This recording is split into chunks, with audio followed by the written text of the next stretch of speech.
আপনি মনোযোগ দিয়ে কানগুলো খরগোশের মতো খাড়া করে যদি কথাগুলো শুনেন, আপনার মনে হবে আপনি এখানে বসে কিয়ামত চোখে লাইভ দেখতেছেন। লাইভ আল্লাহ এমন ভাবে বলেছে, সুবহানাল্লাহ পড়েন। তা আসুন আমরা সরাসরি কিয়ামতকে দেখে আসি। আসলে কিয়ামতটা কেমন বর্ণনা করছেন কে? আল্লাহ।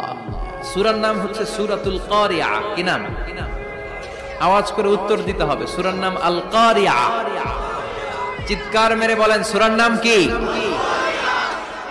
আল কারিয়া। এটা মাক্কি সূরা। কি সূরা?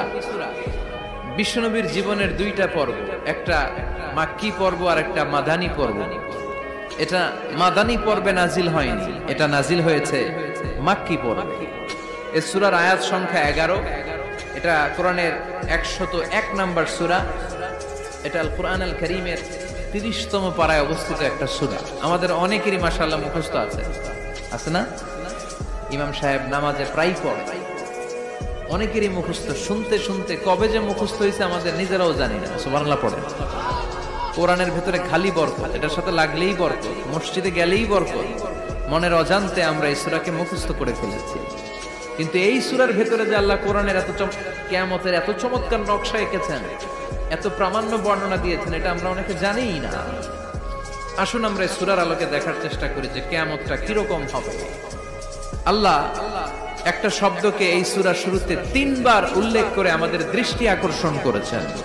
আল্লাহ tried to draw our attention by mentioning 3 times a word, and that is al-qari'ah. al-qari'ah শব্দটাকে তিনি 3 বার উল্লেখ করে আমাদের দৃষ্টি আকর্ষণ করেছেন। একটা শব্দ 3 বার বললে মানুষের দৃষ্টি আকর্ষিত হয় না? যেহেতু এটা আরব দেশে নাজিল হয়েছে, আবার মক্কায়, মক্কার লোকেরা আরবি বুঝে, তাদেরকে প্রথম বলা হলো আল কারিয়া। তারা ফিরে তাকালো, কি আল কারিয়া? আবার বলা হলো মাল কারিয়া। কি মাল কারিয়া? আবার বলা হলো ওমা আদরাকা মাল কারিয়া। আবার তারা ফিরে তাকালো। দৃষ্টি আকর্ষণের জন্য আল্লাহ তাআলা 3 বার এই শব্দটা বলেছেন। এজন্য এই শব্দের একটা সিগনিফিকেন্স, একটা গুরুত্ব, অর্থবহ একটা মানদণ্ড আছে না নাই? আল কারিয়া শব্দের অর্থ হচ্ছে বিকট আওয়াজ। আল কারিয়া মানে কি? কথা বলেন, আরো জোরে বলেন।